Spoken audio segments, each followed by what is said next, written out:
of someone who covers the Bears very closely, and that is Sean Hammond, Bears beat writer for the Chicago Tribune. Sean, we appreciate you taking the time to jump on with us on this Saturday.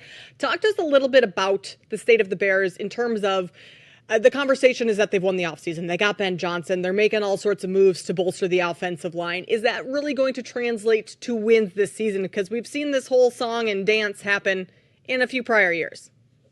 Well, yeah, first off, thanks for having me. I appreciate you guys having me on and talking some Bears on this Saturday afternoon. And, look, I mean, the Bears have won how many off seasons in a row? That's exactly been the theme the last couple of years. And so you really can't count on any. That doesn't mean anything. That's not going to lead to any victories necessarily. But I do think that Bears fans can be really excited about the head coach that they got. You can be optimistic that Ben Johnson is going to be the type of head coach who is at least going to bring some different wrinkles to your offense, which is sorely needed. We all watched, what this offense was the last couple of years, and it just wasn't what you think of when you're looking for a modern NFL offense. And you combine that with Caleb Williams, I think there's a lot to be excited about.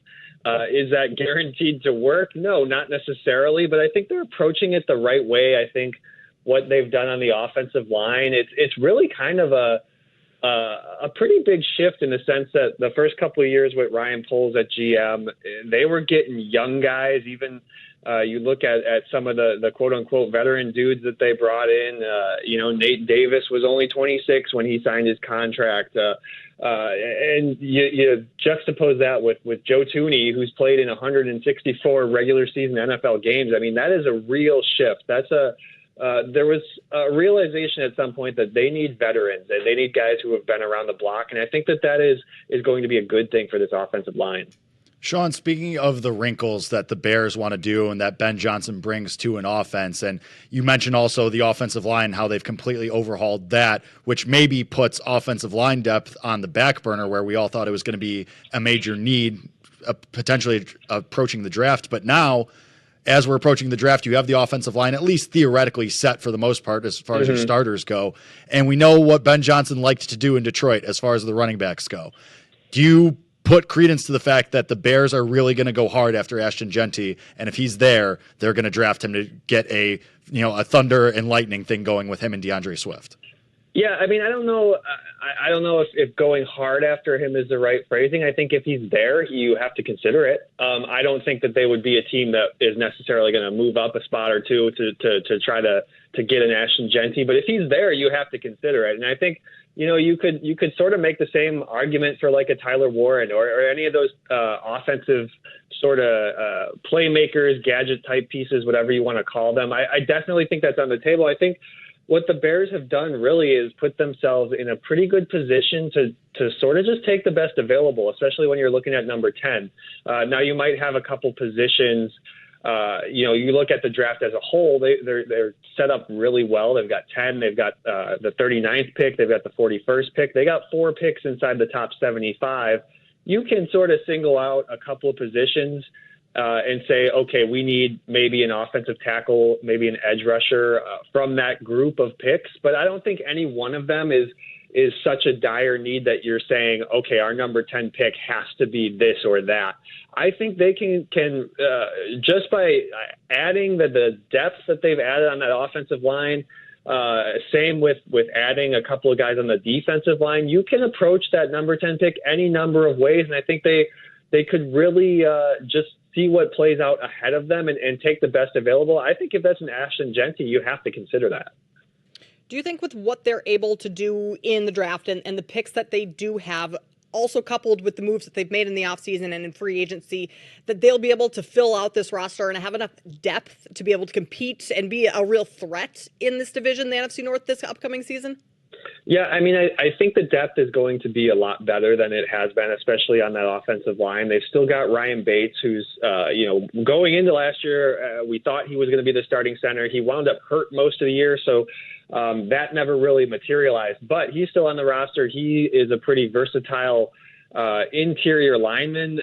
And so you add 3 interior linemen in the starting lineup. You have a guy who a year ago you thought was going to be a starter as your top guy coming off the bench. Already you're looking at some pretty good depth. If they do add potentially a left tackle, whether that's a first-round pick, a second-round pick, I think that's a position that they're going to look to make an addition at some point in the draft. You're going to feel really good about the depth that they have there. And that's kind of been the issue with their offensive line the last couple of years is you might have a couple of guys that you're excited about, a couple of guys who look like they're going to be the future of your O-line, but then maybe, 1 or 2 of those guys goes down and you're in a really tough spot. And we've seen how important it is. You look at the football that's played in January, those are usually the healthiest teams or the teams that just have the most depth, and they're able to add somebody into the lineup without any issues. So because of that depth issue that the Bears have experienced the last couple of years, Sean, do you think there's more moves to come? Do you think that there are more signings to come, whether it be before the draft or after, that maybe you've heard they're still looking to make? I mean, I wouldn't expect anything crazy. Certainly at this point, I think they're probably going to wait till the draft and see what sort of shakes out. But you're always going to see some teams make some additional moves after the draft. After they've sort of collected their undrafted free agents. Okay, what else do we still need? We saw them add Case Keenum the other night as sort of a third quarterback. Maybe more of a mentor than anything to Caleb Williams and Tyson Bagent, the backup. I don't imagine that he's going to play much actual football, but you got a veteran voice there in the quarterback room.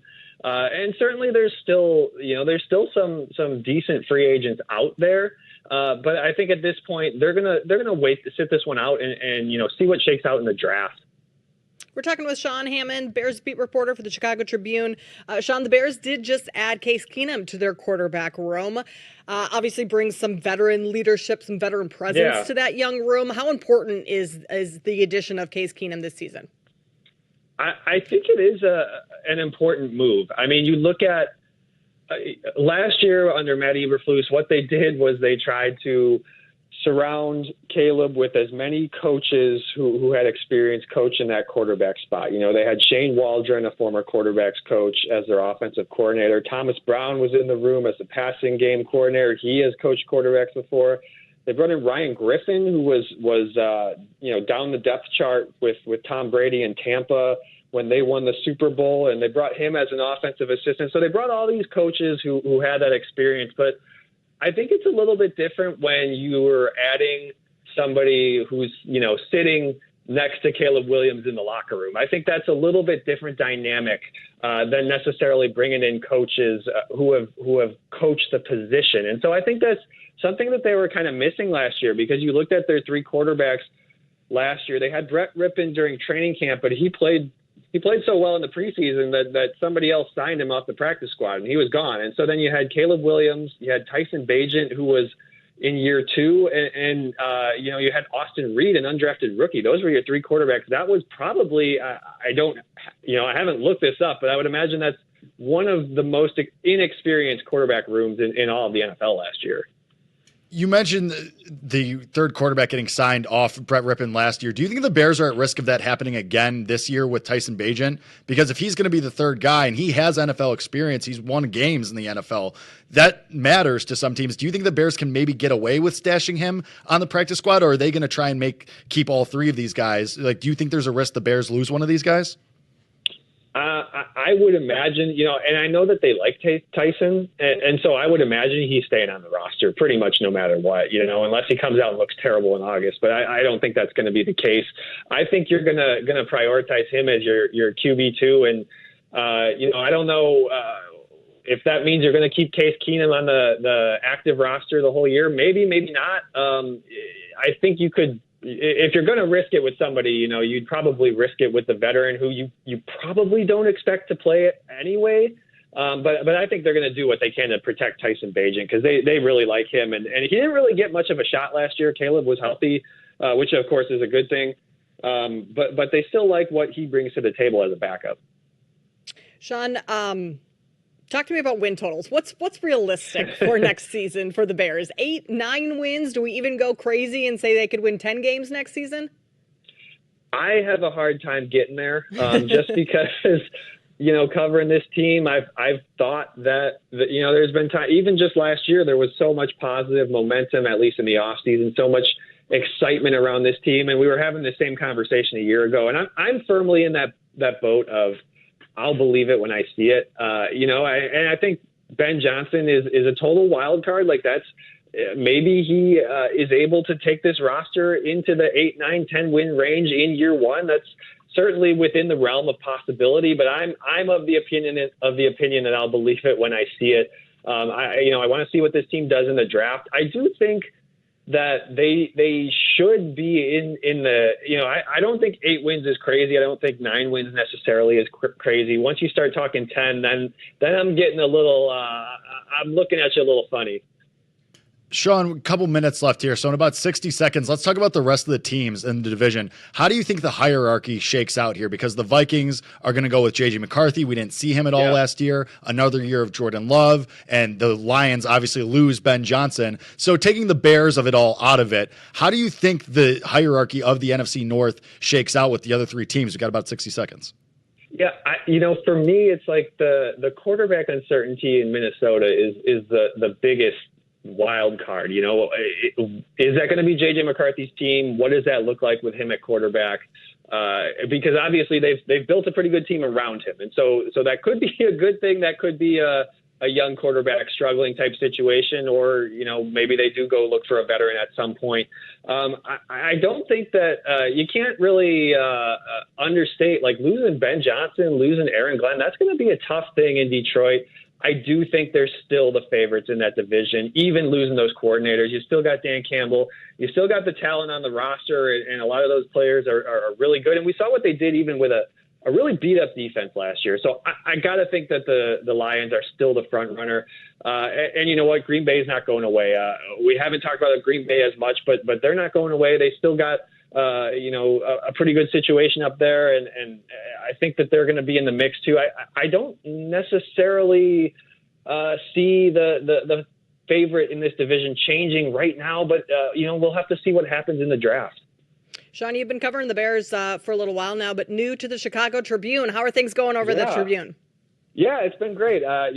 Just about a month since I moved over to the Tribune, things are going well. I'm excited to dive into draft season here.